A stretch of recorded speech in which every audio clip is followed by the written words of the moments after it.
Mas aqui, cara, chuva pra caramba, né, meu? Começou, por exemplo, no Rio Grande do Sul, as maiores chuvas e já está se expandindo, por exemplo, pra Santa Santa Catarina, Catarina. né, e Paraná. Bom, o que que acontece? Aqui no inverno, por exemplo, o nosso, né, e aí o Brasil é gigantesco, Muito dimensões grande. territoriais expressivas. Nós temos, cara, um pouco menos de 2 milhões de diferença ali da Europa, né? Uhum. A diferença dos dois ali, a Europa com 10,5 milhões, arredondando, tá, gente? O Brasil com 8,5 milhões. Então, assim, cara, o Brasil tinha o tamanho de um continente, Sim. né? E o Brasil, ele é gigantesco tanto longitudinalmente, leste e oeste, olha a cartografia aí, quanto América. latitudinalmente, né? Ou seja, norte e sul. Então, nosso território está em várias zonas da Terra. Várias. Tem uma forçadinha, vamos lá. Zona tropical. Ah, minha zona equatorial da arena. Zona tropical. Tá? E a zona temperada, que é o nosso caso. Que é o nosso Então a radiação solar chega de diferentes formas. Olha só o passo a passo. O que que acontece? O inverno nosso, Anotando tudo. em condições normais, temperatura e pressão, se a gente for falar, pá, começou, a gente tá em julho. Cara, condições normais. Pô, o gaúcho, o catarinense, velho, casaquinho, né? Sim. Casaquinho, porque aqui chega menos radiação.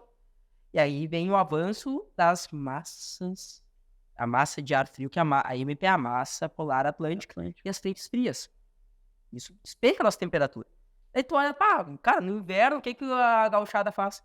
Chispa nas férias de inverno pra onde? Pro Nordeste, né? Pro Centro-Oeste, pro Norte. Fugir do frio, velho. Frio pra nós não é turístico, Não na é. verdade, não é, entendeu? Tipo, a gente quer fugir do frio, pra galera que mora no Norte, no Nordeste, quer fugir do calor e vem pra cá, por exemplo, pra conhecer cidade turística como Gramado, Canela, por aí vai. Bom, friozão, lá quente. O que que acontece? Essas massas de ar estão chegando normal. Vem lá da Patagônia, por exemplo, bate aqui, não consegue avançar. Por que que não consegue avançar? Porque agora tá chegando uma massa de ar seca, quente pra caramba, aonde? No Centro-Oeste, no Norte, no Nordeste, e essa frente fria não avança. Não tem força pra avançar e acender na atmosfera. Então, o que que acontece? Lá não vai ter umidade, e aqui, quando há um choque de uma frente fria com uma massa de ar quente, por exemplo, essa diferença de pressão faz com que a gente tenha chuva. Diferença de pressão atmosférica, alta e baixa pressão, faz com que a gente tenha chuva. Entendi. E quando fica essa baixa pressão, nós temos os chamados ciclones, que são tempestades. São grandes tempestades seguidas ali, obviamente. Fortes precipitações, raio e vento. Ventos. Foram momentos tensos aqui no Rio Grande do Sul. Muito sérios, né, cara? Muito tenso. sérios. Santa Catarina está sendo tenso. Galera, estamos gravando isso antes do Enem, tá, gente? Vocês já devem estar sabendo. Tem previsão para parar isso? Cara, assim, uma estimativa é que dezembro comece a diminuir um pouco isso. Mas agora, com o aumento das temperaturas, a tendência é que a gente tenha mais alguns temporais. E faz com que a gente tenha, por exemplo, ali, né, enchentes, né, o extravasamento dos rios, como do Rio Taquariantas, no Vale do Taquari, no Rio Grande do Sul, o Itajaí, Aço, lá em Santa Catarina. O próprio Lago Guaíba aqui em Porto O Lago Guaíba, que teve maior cheia. Maior cheia dos últimos anos. 80 anos, tá? Então, assim, é resultado disso, tá? Esse El Niño, ele foi intensificado. Alguns teologistas colocam ele como um super El Niño. Pois é, isso que eu tenho observado, né? É um super El Niño porque, óbvio, as características seca lá, ou aqui, mas está intensificado. Sim. Nós temos culpa no cartório, nós não digo falando de todos os seres humanos, Humanidade. tá? A humanidade no geral, tá? Não falando Lucas, não tá ouvindo, não. Verdade, cara. Então, é uma situação que agora também, aí quando a gente fala de problemas ambientais, tá falando também de política, né?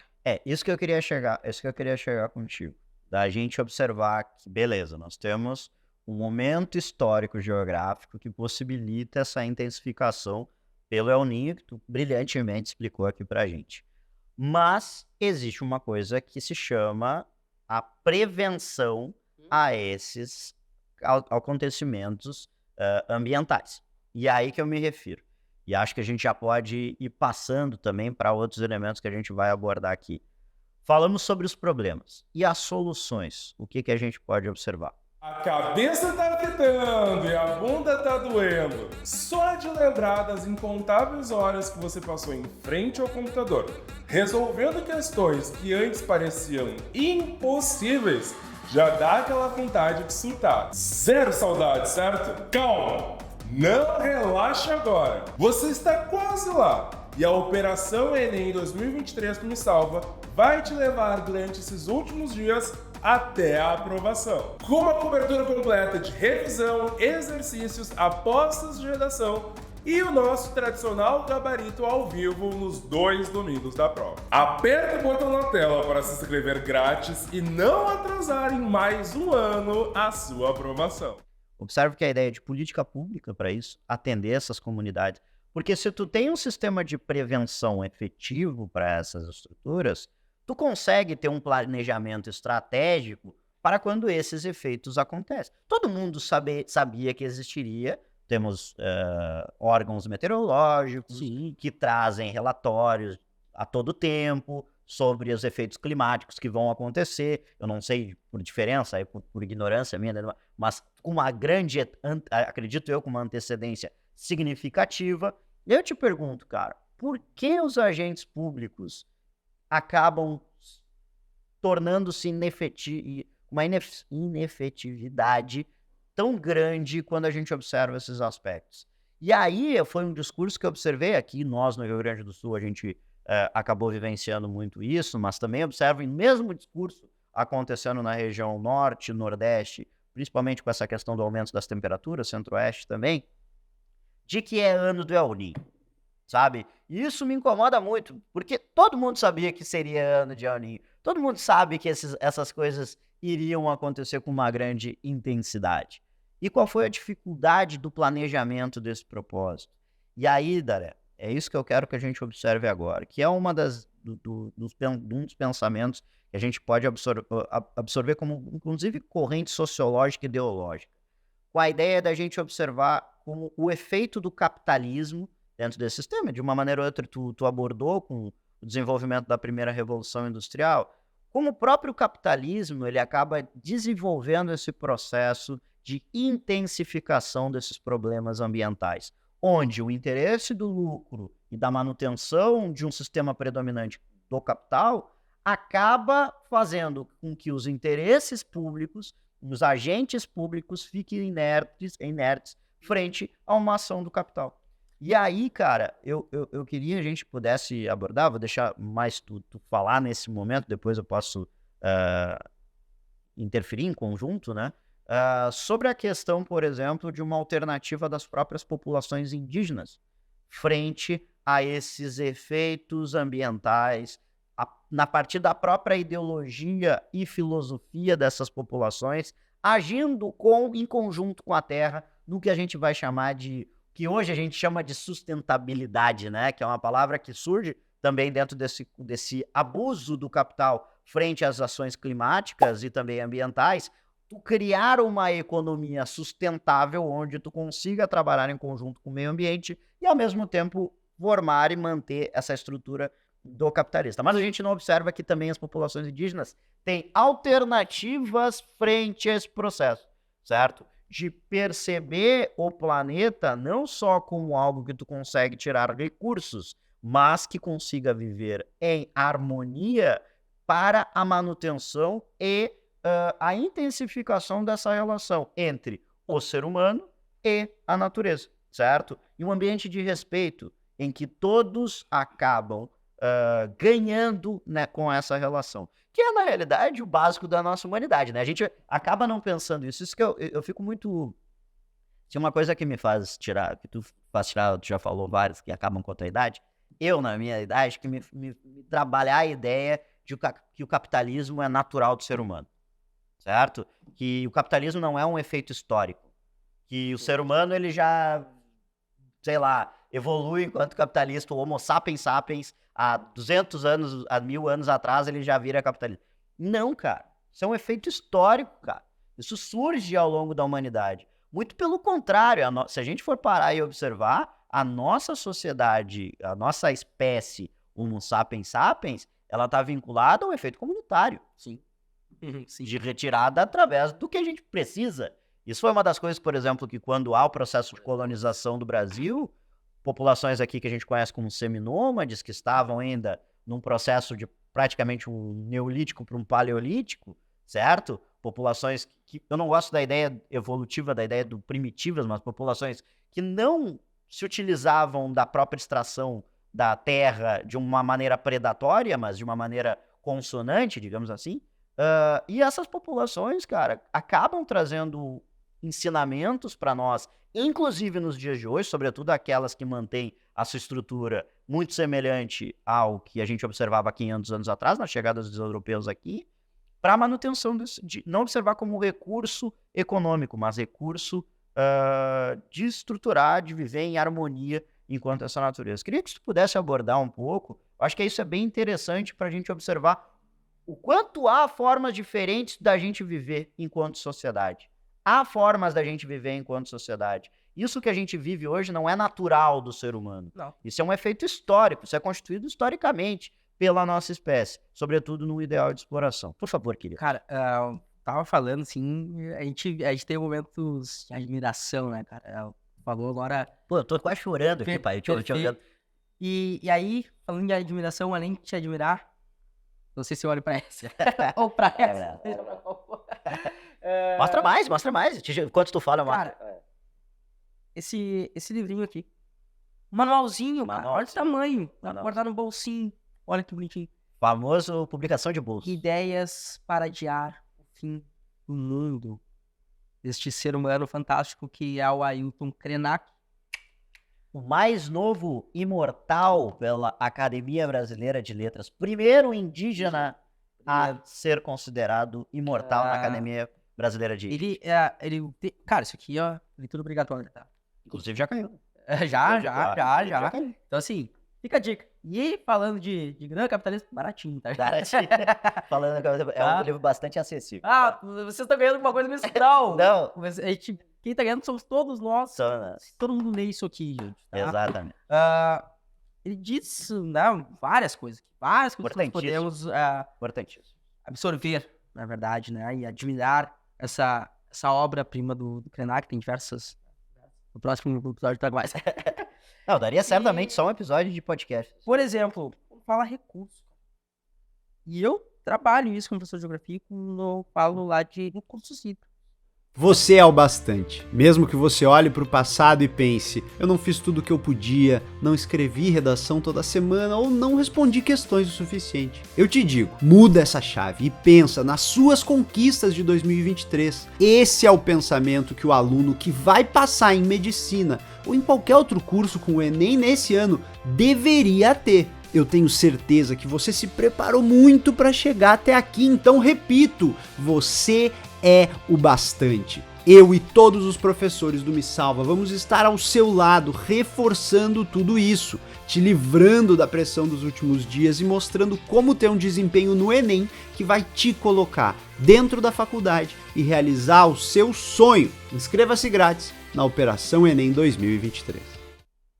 Como é que é visto esse rio hoje para a humanidade? Água. Ele é comercializado, não é? Sim. Vocês conseguem... me dá uma garrafinha d'água aí. Valeu. Sai. Fora. Não. A água virou uma mercadoria. E essa palavra recurso, né, dá a ideia que todos os bens naturais do planeta Terra, eles passaram a se tornar uma mercadoria. Devido a esse sistema no qual nós estamos vivendo. Modo predatório, né? No qual qualquer coisa a gente tem que lucrar em cima disso. Então, essa palavra recurso, aí entra a questão também de sustentabilidade, desenvolvimento sustentável. Utilizar os recursos que a Terra oferece de uma maneira racional para que não tenha desperdício, a questão de harmonia, equilíbrio, beleza. E aí é um questionamento. Esse desenvolvimento sustentável é criado por quem? Favorece a quem? Para quem? Porque quando surge lá com a Gro Harlem Brundtland, em 1987, gastei Guajara, olha só, Isso, Brasil. Por favor, repita. Cro, Cro, Harlem. Harley, Brut. No famoso relatório de... Eu larguei, ô Marcelinho. Eu larguei. Não, e olha a criatividade do ser humano no famoso relatório de Brutland. Famoso egocêntrico, narcisismo. Onde surge o nosso futuro. Nossa. Ó. E aí, cara, a gente vê assim que ao longo dessas conversas, falando em meio ambiente, estavam os povos indígenas. Eu tô falando na norueguesa, trazendo esse conceito de sustentabilidade. Enquanto essa prática de um uso racional é milenar por esses povos originários. Entendi. Quando a gente fala de geopolítica do clima, ó, eu perdendo expectativa de vida de novo. Cara, nós estamos falando, pessoal, de chefes de estados brancos, engravatados, com cabelos lambidos, gel, apresentando possíveis soluções para a manutenção do planeta Terra. Aqui, vamos reduzir 30% do metano até 2030, né? Vamos aqui manter uma neutralidade de carbono até 2050, vamos restaurar 18 milhões de hectares, né, de áreas desmatadas. Bom, isso aí que eu tô falando para vocês é lá da COP26. Inclusive, a próxima será, e foi uma das exigências. Região amazônica, né? Quando fala de geopolítica do clima, o Brasil é o principal ator, tá? Não, com Então não certeza. se discute. Os olhos se voltam para o Brasil. Nós temos a maior diversidade do planeta. Brasil. Devido à nossa extensão, a gente tem uma floresta equatorial, quer classificar a Mata Atlântica como tropical, temos a maior do mundo também. Nós temos a maior bacia hidrográfica do mundo. Nós temos grandes reservas de minérios. Cara, o Brasil de recursos naturais, de riqueza natural. Cara, os outros têm que comer muito arroz e feijão pra encostar na gente. É o Brasa. Busca nós. Yeah. Nós. E arranca, cara. E aí, o que me incomoda é que a mesma galera que, sim, são responsáveis pela essa degradação do planeta Terra ao longo da história. Primeira Revolução, Inglaterra. Pá, país central, bem centralizado, começa a se descentralizar. Bélgica, Estados Unidos depois com as colônias do Norte, França, Itália, Alemanha, Japão, qual era? Japão. Bom, são grandes potências que já na segunda revolução industrial já começa a aumentar essa produção. Produzir, atender o mercado consumidor, produção. E explorar a matéria-prima Explorar. em E surge localidade. outra que é a principal matriz energética utilizada hoje no mundo, que é o petróleo, com 29,5%. Petróleo que libera gás carbônico, petróleo que libera metano, petróleo que gera conflitos. O Oriente Médio sabe o que eu tô falando, a África sabe o que eu tô falando também. E essa galera tem a pachorra de lá apresentar soluções, cara, e não há mudança nisso. A gente passou por, cara, esse relatório de Brooklyn, Eco 92, Rio mais 10, Rio mais 20, Rio mais 30, Acordo de Paris, a COP26 da Escócia, a COP do Egito, ano no Brasil, e o mundo registrando a maior temperatura da sua história. E se tu pega, desculpa te atrapalhar, mas se tu pega, inclusive, os maiores, os grandes potências, as principais potências industriais, eles não assinam os acordos. Não. É isso, é a galera que mais... Cara, isso aí... Isso é surreal, Sabe quando tu cara. tá mais lá, faz tipo... Que loucura, né? A China, por exemplo, a China é o maior poluidor do mundo atualmente, tá? A China e os Estados Unidos somados, eles poluem em torno de 40% da atmosfera mundial. E a China é o maior produtor de carvão mineral, e por aí vai. Então, eu vou dar a COP26 lá da Escócia, apresentando os planos, as metas. Um cinismo brabo, cara. A geopolítica... olha só, fala aqui, ó. A geopolítica é cínica, tá? Ela é cínica, cara, não tem isso. É um faz de conta. A geopolítica vai conforme os interesses de cada nação. Você fala isso, uma hora tem meu amigo, na outra hora te pendura de cabeça pra baixo. Tô muito semelhante aqui. Não, que a gente tem, cara. Uma hora tem amigo, outra hora eu tô É muito semelhante a nossa relação toda, né? Uma hora eu te amo, outra hora eu tô te esbofeteando. Brincando, tá, gente? Eu amo demais. Perguntem pro Saddam Hussein. É verdade. Pra quem não sabe, já foi melhor amigo dos Estados Unidos. E os Estados Unidos ajudou a fazer ele vestir o paletó de madeira. Né? Só pra você ter uma ideia, ela é cínica. A geopolítica é cínica, ela vai conforme os interesses. Ela é instável. E essa geopolítica ambiental, ela tem esses lados bizarros, obviamente, e a China, tipo, tá, e aí, pessoal? Vai, 30%, 50% da redução, vamos diminuir os gastos, a China, vou reduzir. Tá quanto, Xi Jinping? Vou reduzir. Quanto? Vou reduzir, velho. Irmão, Não vou me comprometer. Acredita. Entendeu? Velho, confia. Vem comigo, me dá tua mão. Me dá tua Tipo mão. assim, ó, vem eu comigo. não vou me comprometer, não tem uma pressão internacional, mas eu vou falar, assim, eu não vou dar números, porque isso não pega bem pro governo aqui, no caso, mas eu vou diminuir. E a China, de fato, cara, assim, é a maior poluidora aí, tá, beleza? Mas a China, ela vem investindo massivamente nas fontes que nós chamamos de alternativas. China com o maior parque solar do mundo. A China está investindo em energia eólica, o maior parque também eólico do mundo. Então, a China tem a maior hidrelétrica do mundo, que é de Três Gargantas. Então, a China investe, só que a China é a mesma China que produz mais de 20% das mercadorias do mundo inteiro. E não é mais aquela China da década de 70, 80, que nem os tigres asiáticos, que agora também se desenvolveram, obviamente, que produzia cacarecos, vamos falar assim, gente, produtos de baixa qualidade, tá? Brinquedo, tal, roupa, só roupa, brinquedo. Nossa, eu produzo tecnologia De ponta. E aí agora a China, uma China também imperialista. A China com a nova rota da seda. É uma China fazendo no continente africano. E é pro próprio continente americano também, né? Também, aqui na América Total. Latina. Argentina, Brasil. E o que sustenta o crescimento industrial e econômico da China, que coloca ali, economistas a citar que a China é a próxima, vai ser a principal economia do mundo até 2035. Recursos naturais. Então, assim, ao mesmo tempo que ela investe em fontes alternativas, ela investe no seu território. No seu território. Eu quero te fazer uma proposta.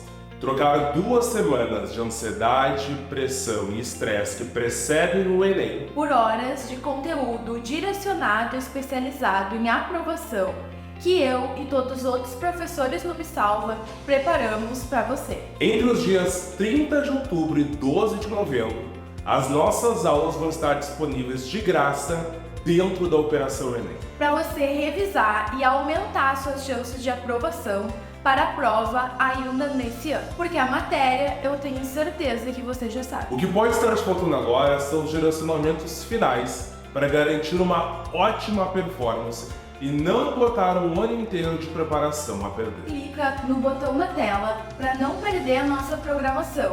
Ou pior ainda, perder mais um ano estudando tudo de novo. Mas quando vai lá e investe, por exemplo, em portos e hidrelétricas na África, também quando olha só, estou investindo aqui, não é porque eu quero o bem-estar da tua população. Com certeza. Agora tu vai me dar prioridade Que é uma política imperialista. prioridade para os teus recursos, velho. Porque eu tenho que aumentar a produção cada vez mais, porque o consumo cresce cada vez mais. E é assim, nos Estados Unidos foi assim, né, com essas potências, por exemplo, a gente fala de segunda revolução industrial, a gente pode falar do imperialismo na África, o neocolonialismo, Exato. né? Então, Isso é a definição de determinismo imperialismo. geográfico, e tudo isso vai se intensificando os problemas ambientais, cara. Então, assim, o petróleo é a principal fonte de até hoje. Sim. E a gente fala assim, o petróleo é a principal fonte na matriz energética mundial. E para os países o petróleo é riqueza, né? Estados Unidos, produtor de petróleo do mundo, lá usa muito a sua indústria, a sua cadeia energética no geral. É riqueza, velho. Será que o petróleo para o Oriente Médio, vou generalizar, para a população, da grande elite dos sheiks, tal, Sim. é riqueza? Será que a população civil do Iraque considera petróleo riqueza? E é esse petróleo que gera conflitos, vai para a indústria, continua poluindo. Essa guerra comercial que não tem mais de guerra. Assim vai indo. E aí, Para a indústria bélica também, né? também, e entra a questão, né, dessa questão do capitalismo, e aí entra o que nós chamamos, cara, olha só, não basta tu mostrar dados como o painel intergovernamental IPCC, que já falou, cara, de 1850 até 2020, é uma análise histórica, 1850, segunda revolução industrial, né, começa essa segunda revolução industrial, em 2020, o globo teve aumento de 1,1 grau Celsius. Que loucura. Se aumentar 1,5 a 2 graus Celsius, isso vai gerar desequilíbrios Total ambientais que já estamos sentindo dia após dia, tá? E aí, não basta mostrar isso, em 1997 nós tivemos o Protocolo de Kyoto, onde surge o Mecanismo de Desenvolvimento Limpo, chamados créditos de carbono, velho. Isso aí tá dando uma loucura, né, cara? Inclusive como financiador do mesmo processo. Eu tenho observado muitas discussões no processo, e até um tema que eu queria abordar depois, do avanço da fronteira agrícola, onde se tem sistema de estabelecimento e e regramento do governo sendo dado por empresas que fazem a audição e dão esse sistema de crédito de carbono.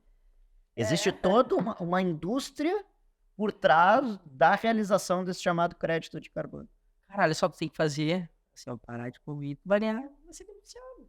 Que É loucura, né? o famoso capitalismo verde. Exato. Entendeu, cara? Assim, é complicado, por isso que eu falo assim, essa geopolítica ambiental, a geopolítica no geral, ela é cínica, ela é mentirosa. Sim. Né? Não tem assim, fica meio indignado falando disso, não tem como não ficar. Que acaba sendo um pouco do argumento do que a gente conhece como ecossocialismo, né? Que é justamente abordar como central dentro de uma estrutura do capitalismo, como eminência, digamos assim, de argumento da sociedade hoje em dia, como principal elemento dentro das formas de exploração, a exploração sobre o meio ambiente. E até agora eu lembrei aqui, ó, fazendo uma anotaçãozinha, brincando de escrever, favor, acho favor. legal. Tem Maravilha. uma palavra E várias, mas tá bonito, tá bonito. que, cara, olha, aí tu pensando assim, vamos pensar numa lógica. Essa questão econômica também, né? Falando de problemas ambientais, e aí a ONU reconheceu recentemente um termo que eu acho importantíssimo. São os refugiados ambientais. Bom, quando a gente fala refugiados, pessoas que são migradas, né, ou forçadas a migrar. Sim, processo de diáspora. Daí o que faz? A guerra, perseguição política, perseguição de gênero, essas coisas assim. Show. Show nada, né? Show. Ponto, vamos lá, segue. Show. Não. E aí, o quanto essas mudanças climáticas estão obrigando pessoas a migrar nesses países. Que loucura isso, cara. Exemplo, Pode dar um exemplo. Isso eu ia te perguntar. Um exemplo. vamos dar exemplo. Kiribati, na Oceania. Esses arquipélagos, Kiribati é formado por diversos atóis, Sim. arquipélagozinhos. Kiribati com o avanço no oceano, o aumento Do nível do do oceano, que é uma consequência, se liga só, derrete as geleiras. Essas geleiras, quando elas derretem, gurizada, o gelo, ele não absorve a radiação. Então bate a radiação, volta pro espaço, o gelo continua, né, no seu estado, a água no seu estado sólido. Agora derreteu, essa água foi pro oceano, bate a radiação, e esse oceano ele absorve a radiação. Então essa água da geleira, ela não consegue consolidar novamente, ela fica no estado sólido novamente. Isso nós chamamos de retroalimentação negativa, por causa do albedo. E aí, essas águas, né, elas acabam, obviamente, aumentando o nível do oceano e isso está afetando países, né, da Oceania, por exemplo. Não só da Oceania, a gente pode pegar ali, pô, os estados... Não, mas vamos pegar os Estados Unidos, lá com a Flórida, por exemplo, lá. Só que aí entra a diferença de capital, né? Um tem dinheiro para investir, por exemplo, em infraestrutura, tubulações, para secar essa aguinha, etc.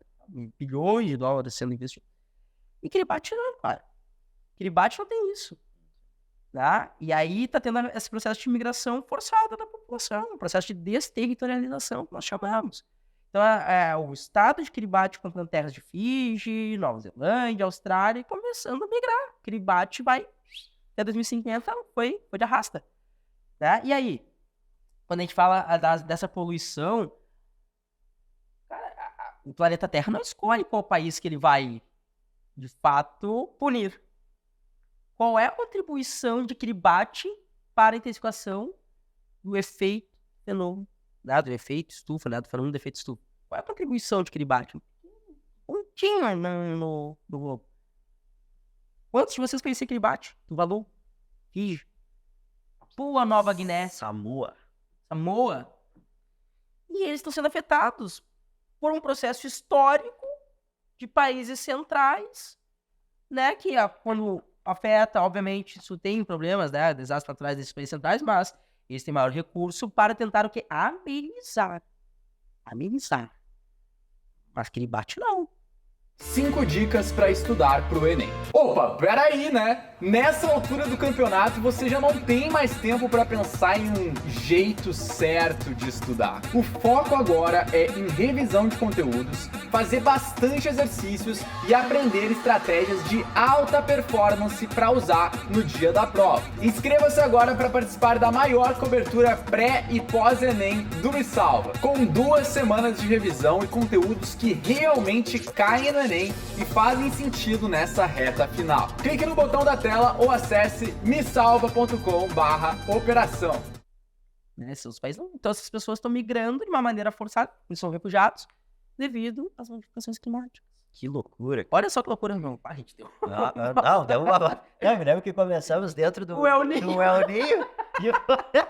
Isso aqui é maravilha. Por isso que é importantíssimo esse podcast. E por isso que ele é fluido dessa maneira, gente. Meu, Acaba sendo um diálogo. Não, mas é maravilhoso. Krenak, tudo. Brooklyn, Kyoto. Cara, O Samoa, Papua Nova Guiné. Não, Meu Jesus. a gente deu uma volta. Não, e foi E uma agora, aula uma receita de lasanha. pra vocês. Receita vegana de lasanha. Mas, cara, eu acho fantástico esse formato do podcast, que ele nos permite isso, né, cara? Ele acaba sendo essa questão de... Vai pegando os fios e indo atrás. Hoje, particularmente, aqui tu deu um show, porque acaba sendo um assunto que a geografia tem uma predominância, as ciências naturais também acabam entrando dentro desse contexto.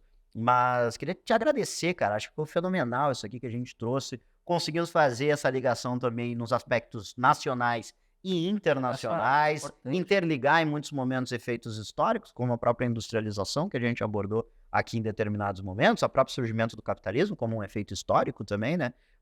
Populações indígenas que vão estar... E aprendi demais, cara, demais contigo aqui. Queria te agradecer novamente por trazer todo esse conhecimento, por deixar mais límpido, trazer a luz para nós aqui, maravilhosamente, no nosso podcast hoje especial sobre os problemas ambientais. Então é isso, Dora. Palavrinha final aí, meu querido, para ti, para tu dar esse salve aí pra galera, finalizarmos o nosso EP agora.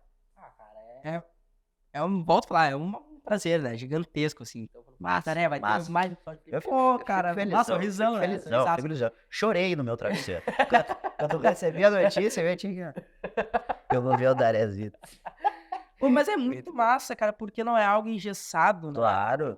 E tinha assim, ó, gurizada, a gente fala pra ti, brasileiro e brasileiro. Pra A gente você. se viu agora aqui, quando chegamos pra gravar. Tá, meu, isso, tá. Mas saiu tudo que a gente tinha combinado.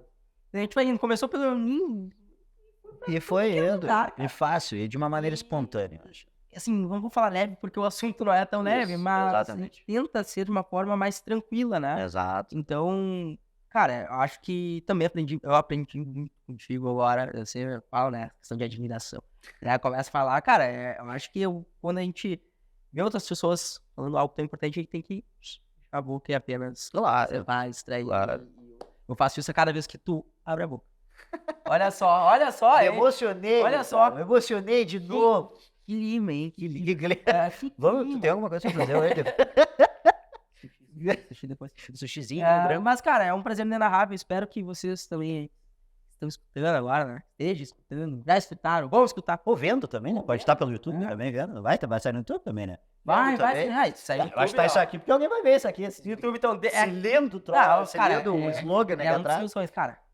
Se inscreve, Faz. ative o sininho, deixa o like, tá? Isso é importante, tá? Beleza? Então, gurizada, foi uma honra. Aproveite, desfrute. E era isso. Galera, então, agradecer a todas e todos vocês. Não se esquece lá no nosso @, né? @mesalva aí também, @mesalvamed, certo? Não se esqueçam de se inscrever, de seguir nossos perfis em todas as redes. Eu não vou falar as redes aqui, né? Pra não dar problema. Mas em todas as redes, tá? E vamos para mais podcasts também. Um beijo grande. Esse foi o podcast Me Salva especial Problemas Ambientais. Tamo junto! Até o próximo.